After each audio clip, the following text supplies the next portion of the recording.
হনুমান, আমার মানিক, আজ এতদিন পর তোমাকে এভাবে ঘুমোতে দেখছি। এখন তো গানও শোনাতে বলে না। হে ঈশ্বর, ওর ঘুমে যেন কোনো ব্যাঘাত না ঘটে।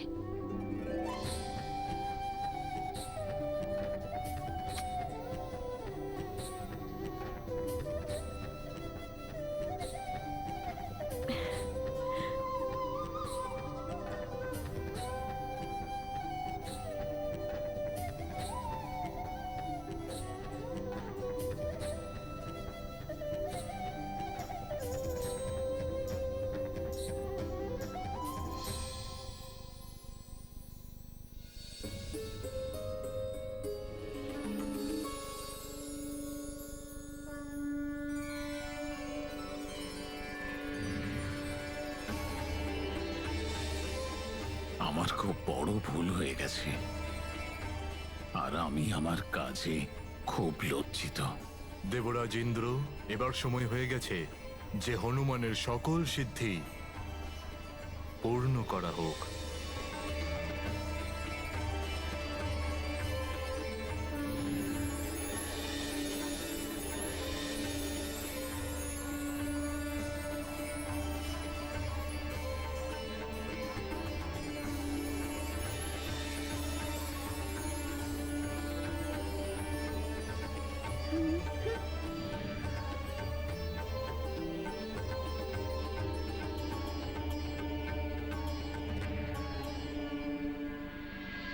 হনুমান,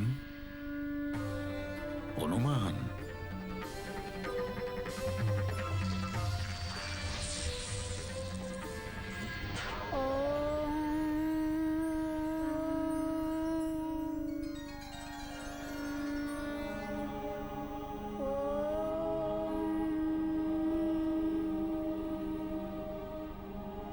হনুমান,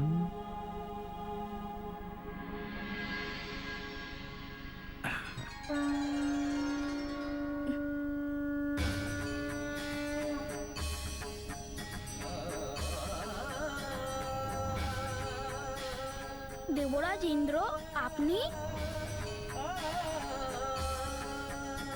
প্রণাম দেবরাজ, আপনি আমায় স্মরণ করেছিলেন?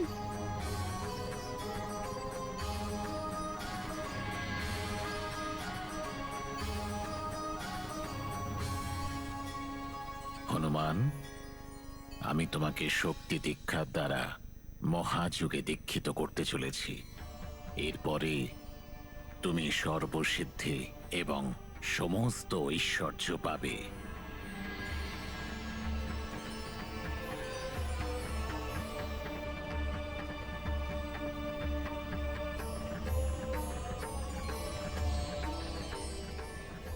এই দীক্ষায় সিদ্ধ হওয়ার ফলে প্রকৃতির মূল উপাদান পঞ্চতত্ত্বের উপরেও তোমার নিয়ন্ত্রণ থাকবে।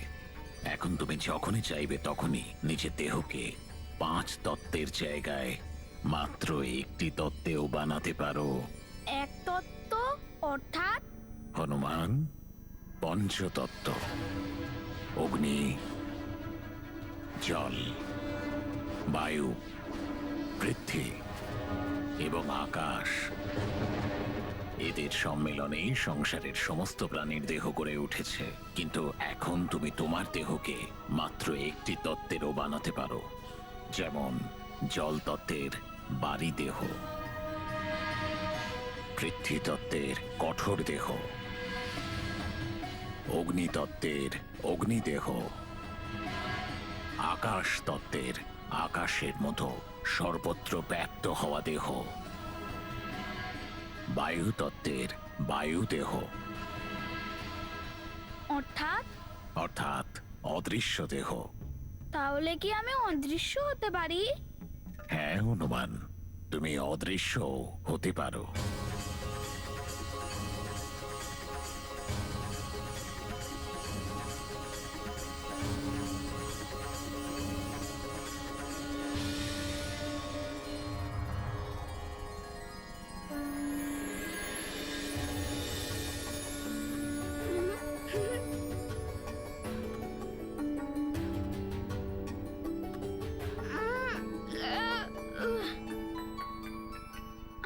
স্বপ্ন দেখছিলাম, কিন্তু আমার এটা সত্যিই কেন মনে হচ্ছে?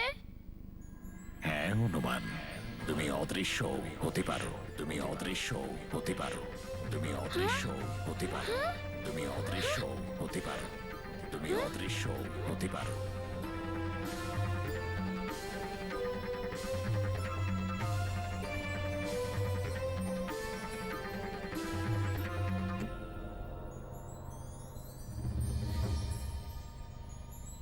হুম। হুম। হুম।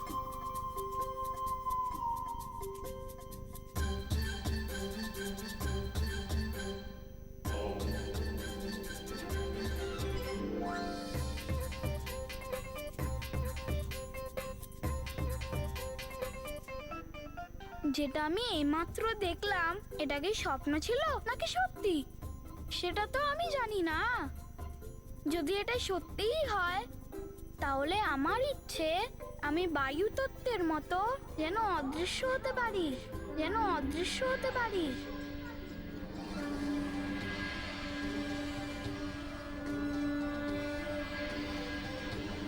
হ্যাঁ? হ্যাঁ? এ কি? আমি তো অদৃশ্য হতে পারি।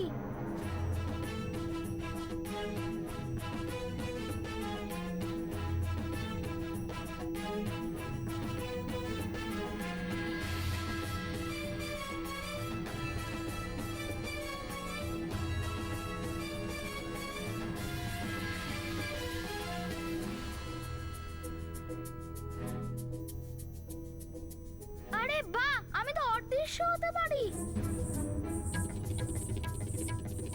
দেবরাজ মহাশয়, আমি অদৃশ্য হতে পারি।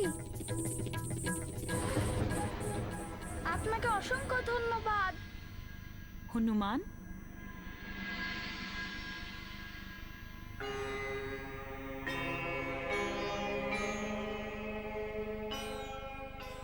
মহারানী মা, আপনি? প্রণাম মহারানী মা। মহারানী মা, আপনাকে খুব চিন্তিত লাগছে। তুমি তো জানোই হনুমান, আমার তো একটাই চিন্তা। হ্যাঁ, সুগ্রীব দাদার জন্য। কিন্তু মহারানী মা, আপনি চিন্তা করবেন না। সুগ্রীব দাদার জন্য আমার গুরুদেব সূর্যদেবের সতীর সুরক্ষা চক্র যে তৈরি করে দিয়েছি। যে শত্রু আসুক না কেন, সে কিছুতে ভেতরে যেতে পারবে না। আমি বালির জন্য চিন্তিত পুত্র। ও উগ্র প্রকৃতির, অধর্ম আর অন্যায়ের পথে চলতে শুরু করেছে। আর অধর্ম ও অন্যায়ের পথে যে চলে, তার পতন অবশ্যম্ভাবী। কিন্তু ও তো আমারই সন্তান। মহারানী মা, একজন মায়ের কষ্ট হনুমান খুব ভালোভাবেই বুঝতে পারে। হনুমান, তুমি আমাকে প্রতিশ্রুতি দাও,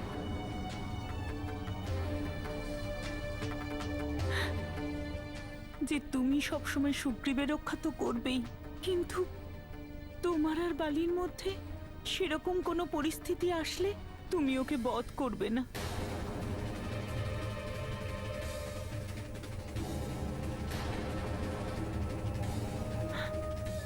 মহারানী মা, এমনটা আপনি কি করে ভাবতে পারেন? বালি দাদা তো আমার বড় দাদার মতো। আমি এমনটা করতে পারি না। মহারানী মা, তারপরেও যদি আপনার প্রতিশ্রুতি চাই, তাহলে ঠিক আছে। মহারানী মা, আমি আপনাকে প্রতিশ্রুতি দিচ্ছি, আপনি যেমনটা বলেছেন ঠিক তেমনটাই হবে।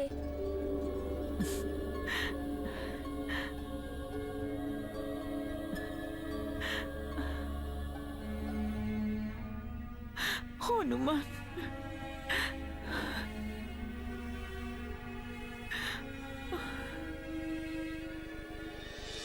একটা প্রতিশ্রুতি আমাদেরকেও দিতে হবে মিত্র। হ্যাঁ হ্যাঁ, প্রণাম মহারানী মা। মিত্ররা, তোমরা এত সকাল সকাল এখানে? তোমার দর্শন আমরা কখনো পাই না ভালো করে। এই জন্য আমরা যখন জানতে পারি যে তুমি ফিরে এসেছো, আমরা সবাই নিশ্চিত হলাম যে তোমাকে সকাল সকাল খেলা করার জন্য নিয়ে যাব।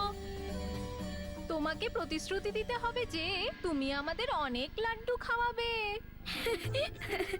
কারণ মিত্র, তুমি যখন এখানে আসো তখন অবশ্যই লাড্ডু হতেই হবে। আর আজ আমরা সবাই লাড্ডু খাবো। খাওয়াবে না আমাদের? হ্যাঁ হ্যাঁ হ্যাঁ হ্যাঁ, আমি তোমাদের প্রতিশ্রুতি দিলাম। এবার আর দেরি কেন? শুভ কাজের দেরি কিসের? চলো মিত্ররা, চলো। মহারানী মা, আমাদের আজ্ঞা দিন। প্রণাম মহারানী মাতা। চলো মিত্ররা।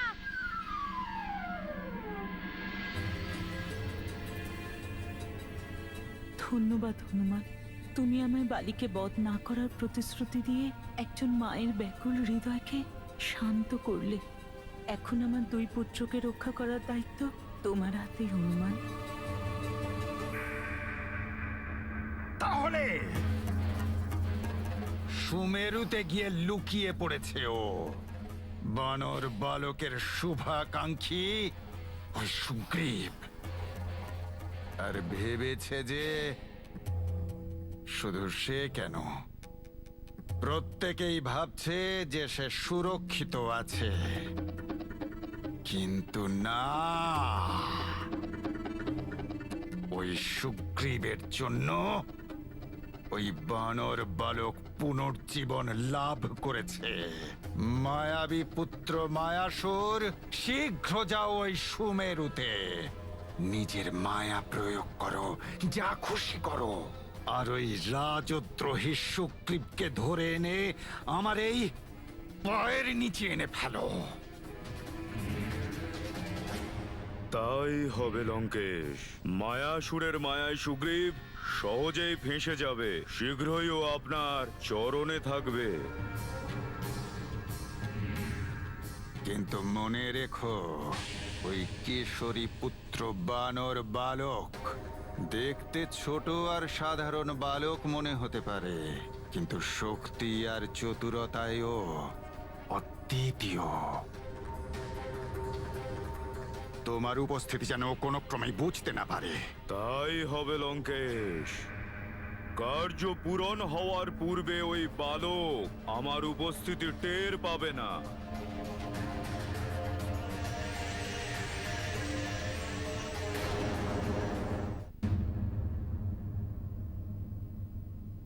মিত্র, তুমিও খাও।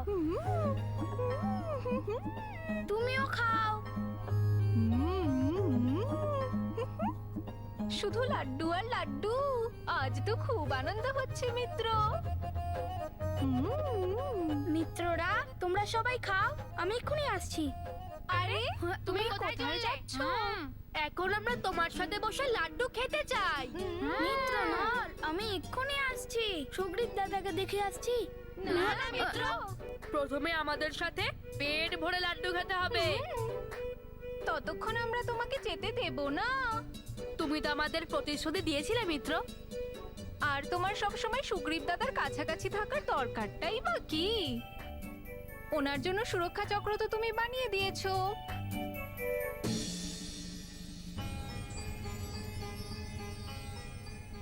শরীরে আর ব্যথা নেই, ধীরে ধীরে ঠিক হয়ে যাচ্ছি আমি।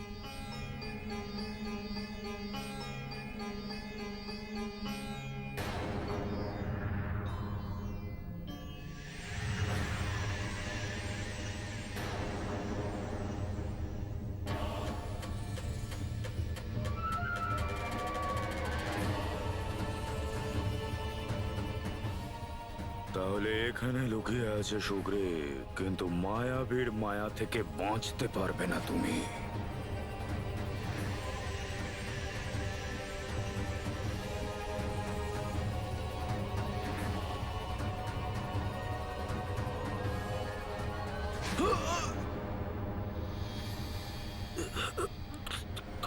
কে কে ওখানে?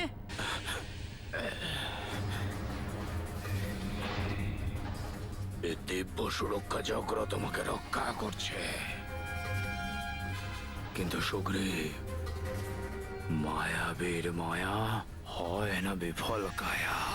এই দিব্য সুরক্ষা চক্র তোমাকে কোনো সাহায্য করবে না।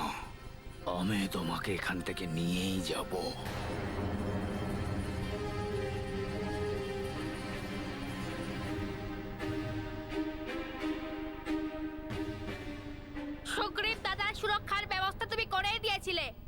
আমাদের সময়। এখানে তো আমরা পেট পুজো করতে এসেছি মিত্র, তোমার সাথে। আরো লাড্ডু, আরো লাড্ডু। আচ্ছা ঠিক আছে, যেমন তোমাদের ইচ্ছা।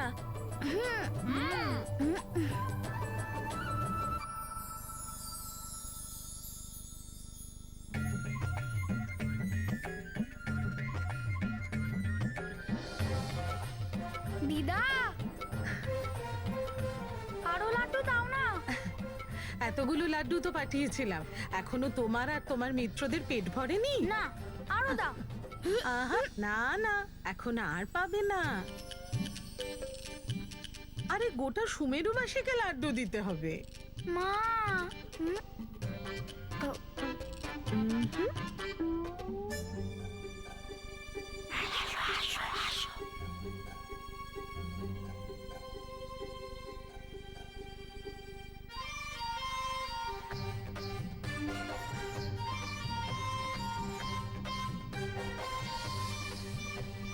তুমি তো অদৃশ্য হওয়ার বর প্রাপ্ত, তাই না মিত্র? যা তুমি আমাদের কিছুক্ষণ আগে নিজেই বলেছো। কেউ কিচ্ছু বুঝতে পারবে না।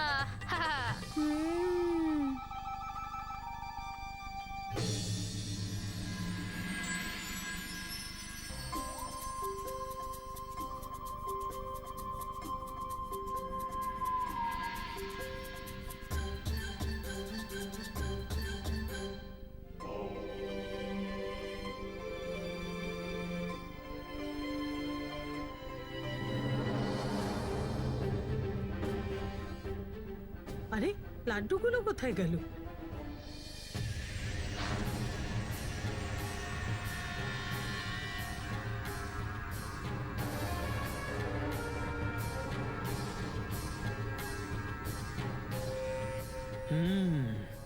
ভেতরে যেতে পারবো না আমি, কিন্তু তোমায় বাইরে আসতে বাধ্য করব আমি সুগ্রীব।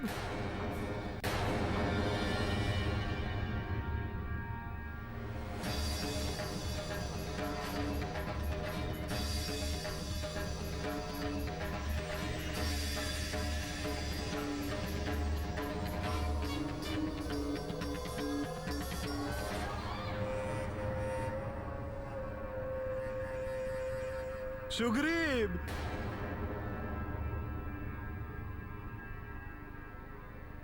আমার ভাই,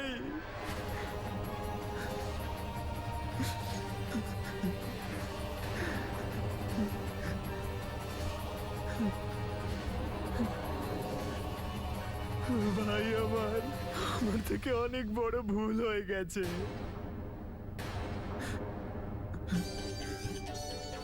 আরে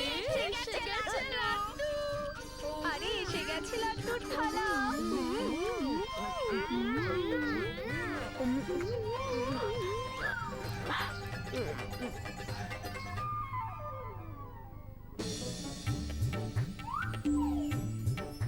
লাড্ডুর পাত্রগুলো কম মনে হচ্ছে কেন?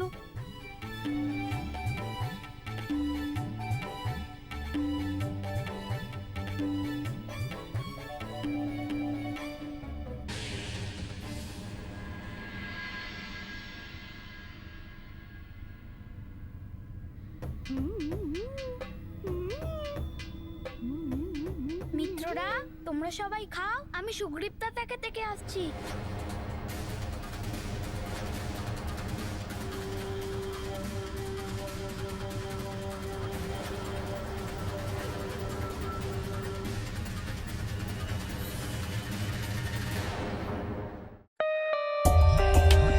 For more updates, subscribe to our channel, click the show links and enjoy watching the videos.